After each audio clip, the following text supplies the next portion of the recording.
India TV YouTube channel को subscribe करें और बेल आइकन दबाएं। नमस्कार, मैं हुसैन रिजवी। कोरोना पर एक बहुत बड़ी खबर आई है। कोरोना के मरीजों के इलाज में पिछले 1.25 साल से धड़ल्ले से इस्तेमाल की जा रही प्लाज्मा थेरेपी को क्लिनिकल मैनेजमेंट प्रोटोकॉल से अब हटा दिया गया है। आईसीएमआर की नेशनल टास्क फोर्स, एम्स और स्वास्थ्य मंत्रालय की ज्वाइंट मॉनिटरिंग ग्रुप ने एक रिवाइज्ड क्लिनिकल मैनेजमेंट प्रोटोकॉल जारी किया है। इस नई गाइडलाइंस में प्लाज्मा थेरेपी का कोई जिक्र नहीं है। यानी केंद्र सरकार की एजेंसीज ने यह साफ कर दिया है कि कोविड पॉजिटिव मरीज को अब प्लाज्मा थेरेपी देने की कोई जरूरत नहीं है, क्योंकि यह थेरेपी कोविड मरीजों को ठीक करने में कारगर साबित नहीं हुई है। कोरोना की पहले लहर से ही बड़ी तादाद में मरीजों को प्लाज्मा थेरेपी दी जा रही थी। दूसरी लहर के दौरान तो प्लाज्मा थेरेपी की मांग बहुत ज्यादा होने लगी। अब इसे कारगर मानने से ही इनकार कर दिया गया, इस थेरेपी को सिरे से खारिज कर दिया गया है, जबकि पहले प्रोटोकॉल में यह शामिल थी। कुछ दिन पहले कोरोना पर बनी नेशनल टास्क फोर्स की मीटिंग में यह बात उठी कि प्लाज्मा थेरेपी से फायदा नहीं होता है और कई मामलों में इसका गलत इस्तेमाल भी किया गया है। मीटिंग में यह भी कहा गया कि क्लिनिकल गाइडेंस से प्लाज्मा थेरेपी के इस्तेमाल को हटाया जाना चाहिए, जिसके बाद प्लाज्मा थेरेपी को बंद करने का फैसला किया गया है। कोरोना की पहली लहर से ही प्लाज्मा थेरेपी मरीजों को दी जा रही थी। दूसरी लहर के दौरान प्लाज्मा थेरेपी की मांग चरम पर पहुंच गई। इस मामले में एक अहम बात यह भी है कि पिछले साल सितंबर में आईसीएमआर ने कहा था कि प्लाज्मा थेरेपी कोरोना के इलाज में मददगार नहीं है। इसके बावजूद इसे क्लिनिकल प्रोटोकॉल से हटाने में 8 महीनों का वक्त लग गया। एम्स और Indian council of medical research यानी आईसीएमआर की नेशनल टास्क फोर्स और हेल्थ मिनिस्ट्री की ज्वाइंट मॉनिटरिंग ग्रुप ने शनिवार को इसका ऐलान करते हुए रिवाइज्ड क्लिनिकल गाइडेंस जारी कर दिया है। नई गाइडलाइंस जारी कर दी गई हैं। सरकार ने प्लाज्मा थेरेपी पर ब्रेक का फैसला तो ले लिया है, लेकिन यह फैसला क्यों लेना पड़ा, इसकी वजह समझना बहुत जरूरी है। दरअसल अब तक प्लाज्मा थेरेपी कारगर होने के कोई प्रमाण नहीं मिले हैं। आईसीएमआर ने भी प्लाज्मा थेरेपी पर डिटेल स्टडी की थी और सितंबर 2020 में आईसीएमआर ने अपनी रिपोर्ट भी जारी की थी। इस रिपोर्ट में कहा गया था कि प्लाज्मा थेरेपी कारगर नहीं है। दुनिया के दूसरे देशों में भी कहीं भी प्लाज्मा थेरेपी कारगर होने के कोई पुख्ता सबूत अब तक नहीं मिले हैं। लिहाजा अब आईसीएमआर की रिपोर्ट के 8 महीनों के बाद प्लाज्मा थेरेपी को क्लिनिकल प्रोटोकॉल से हटाने का फैसला लिया गया है। और प्लाज्मा थेरेपी है क्या, अब यह भी जरा समझ लीजिए। कोरोना से रिकवर हो चुके मरीजों से खून लिया जाता है, ब्लड से फिर प्लाज्मा को अलग किया जाता है और उसी ग्रुप वाले कोविड पॉजिटिव मरीज को यह प्लाज्मा चढ़ाया जाता है। थ्योरी यह है कि रिकवर शख्स की एंटीबॉडी मरीज के शरीर में जाएगी, उसकी एंटीबॉडी से कोरोना मरीज का जो इम्यून सिस्टम है वो मजबूत होगा और मरीज की रिकवरी आसान हो जाएगी, मरीज को इससे मदद मिलेगी। लेकिन अब डॉक्टर्स ये कह रहे हैं, अब जो नई सरकार की गाइडलाइंस है वो ये कह रही है कि प्लाज्मा थेरेपी को क्लिनिकल मैनेजमेंट जो प्रोटोकॉल है उससे हटा लिया गया है। हमारे साथ 2 खास मेहमान हैं। डॉक्टर नवनीत विग हैं एम्स से, आप टास्क फोर्स के चेयरमैन भी हैं। इसके अलावा डॉक्टर पद्मा श्रीवास्तव भी एम्स से इस वक्त हमारे साथ जुड़ी हुई हैं। डॉक्टर नवनीत, सबसे पहले तो जरा हमारे दर्शकों को आप ये समझाइए कि प्लाज्मा थेरेपी को लेकर सरकार ने अपनी गाइडलाइंस अब बदली हैं। हालांकि हमने कोशिश की है समझाने को अपने दर्शकों को, लेकिन एक बार फिर से आप बताइए कि ये गाइडलाइंस क्यों बदलनी पड़ी। देखिए, प्लाज्मा यूजफुल है कि नहीं है, इसके बारे में ये डिबेट पहले दिन से ही चल रही है। इसमें बहुत सारी स्टडीज हुई, कुछ कह रही हैं फायदा है, कुछ कह रही है फायदा नहीं है। बहुत सारे मेटा एनालिसिस हुए, कुछ कह रहे हैं फायदा है, कुछ कह रहे हैं फायदा नहीं है। लेकिन जो मेन मुद्दा है वो है मिस यूज ऑफ प्लाज्मा का। मिस यूज ऑफ प्लाज्मा नहीं होना चाहिए। प्लाज्मा की इंडिकेशंस बिल्कुल लिमिटेड हैं। कब प्लाज्मा देना चाहिए इसमें क्लैरिटी होनी चाहिए। अगर वो क्लैरिटी है तो मिस यूज ऑफ प्लाज्मा नहीं होगा। प्लाज्मा एक हथियार है बिल्कुल सिलेक्ट ग्रुप ऑफ पेशेंट्स में, मतलब बिल्कुल ही सिलेक्ट ग्रुप ऑफ पेशेंट्स में। अगर हम उन्हीं सिलेक्ट ग्रुप पेशेंट्स को चुनेंगे तो वो पेशेंट्स की मात्रा बहुत कम है। जैसे हम मिसयूज, मतलब मैं कह रहा हूं बहुत ज्यादा ओवर यूज हुआ और वो यूज ठीक नहीं था, उसके कारण प्रोबेबली जब बहुत प्रेशर आया होगा तब कि there is a specific indication वो प्लाज्मा जब दिया जाए। अब प्लाज्मा कितनी सारी स्टडीज हुई, उसमें भी अगर देखा जाए तो प्लाज्मा देने की सबसे इंपॉर्टेंट चीज क्या है? प्लाज्मा देना है तो पहले 7 दिन में है। प्लाज्मा का रोल क्या है? प्लाज्मा एक एंटीवायरल दवाई है। जैसे आप रेमडेसिविर यूज कर रहे हो और बाकी दवाइयां यूज कर रहे हो, तो प्लाज्मा एक एंटीवायरल दवाई है जो पहले 7 दिन में या पहले 3 से 5 दिन में जो मरीज खराब हो रहे हो सिर्फ उन्हीं को देनी चाहिए। और प्लाज्मा कैसा होना चाहिए? प्लाज्मा में एंटीबॉडी टाइटर बहुत अच्छे होने चाहिए। अगर प्लाज्मा में डोनर के एंटीबॉडी टाइटर्स बहुत अच्छे हैं और बहुत सेलेक्ट ग्रुप ऑफ पेशेंट है पहले 7 दिन के अंदर, तो ये तो यूएस एफडीए की भी रिकमेंडेशन है, मैं तो ये भी बोल रहा हूं। नहीं डॉक्टर नवनीत, आप जरा ये समझाइए अब कि जो नई गाइडलाइंस आई उसमें हल्के लक्षण, मध्यम लक्षण और गंभीर लक्षण तीनों का जिक्र है और तीनों में क्या क्या करना है इसका भी जिक्र है। हल्के लक्षण में होम आइसोलेशन, मध्यम लक्षण में, मेरी बात जरा सुन लें आप, उसके बाद प्लीज आप जवाब दीजिएगा।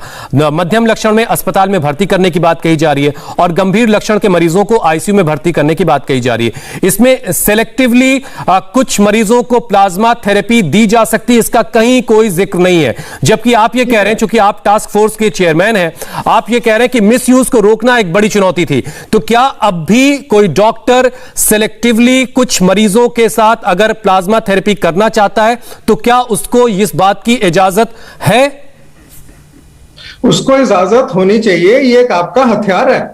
मैं ये कह रहा हूं, मैं ये नहीं कह रहा मिसयूज। भाई पहले 7 दिन में कितने मरीजों को यूज करता है? मैंने अगर पिछले 1000 में किया होगा तो सिर्फ 3 या 4 या 5 में।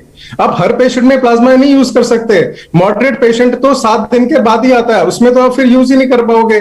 तो सीवियर पेशेंट में तो आपको करना नहीं है। तो जितने मॉडरेट और सीवियर पेशेंट हैं उनमें नहीं करना है। ये एंटीवायरल दवाई है, इसका यूज बहुत कम, मतलब बहुत कम पेशेंट्स में यूज होता है। ये एक छोटा सा हथियार है जिसको रखना चाहिए। बाकी और बहुत बड़े मुद्दे हैं, इसको इतना बड़ा मुद्दा नहीं बनाना चाहिए, मेरी ये सलाह है इस टाइम। डॉक्टर पद्मा, हमने देखा कि दिल्ली में बाकायदा प्लाज्मा बैंक बन गए, इतनी ज्यादा प्लाज्मा की डिमांड बढ़ी कि हम लगातार लोगों के लिए ये अपील करने लगे कि लोग प्लाज्मा डोनेट करें। इतने ज्यादा लोग रोजाना रिकवर हो रहे थे, ठीक हो रहे थे, फिर भी प्लाज्मा लोगों की जो डिमांड थी वो फुलफिल नहीं हो पा रही थी। तो आपका अनुभव क्या रहा? क्या प्लाज्मा थेरेपी बिल्कुल जो सिरे से अब खारिज कर दी गई है, क्या उससे लोगों को कुछ राहत मिल रही थी, कुछ मदद मिल रही थी?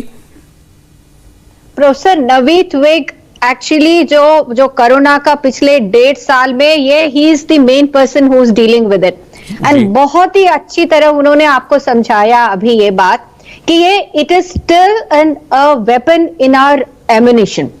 परंतु ये आई थिंक ये गाइडलाइन इसीलिए आया है कि मेजर ट्रायल्स में ये साबित नहीं हुआ, साइंस की बैकिंग नहीं रहा, प्लस WHO की गाइडलाइन में भी एक क्लिनिकल ट्रायल के उसमें मोड में अभी भी वो चालू है। प्रॉब्लम ये है रिजवी जी, मैं एक्चुअली आपको यही भी बताना चाहती हूँ कि इस कोरोना की खोज में बहुत कुछ हुआ और हर दिन ये नया नया चीज हमको समझाती है।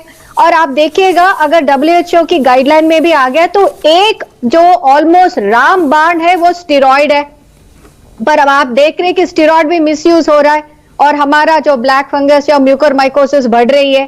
तो हर चीज जो आ रही है तो डिस्परेशन में लोग यूज कर रहे हैं, या डॉक्टर्स हो या मरीज है, केयर गिवर्स है।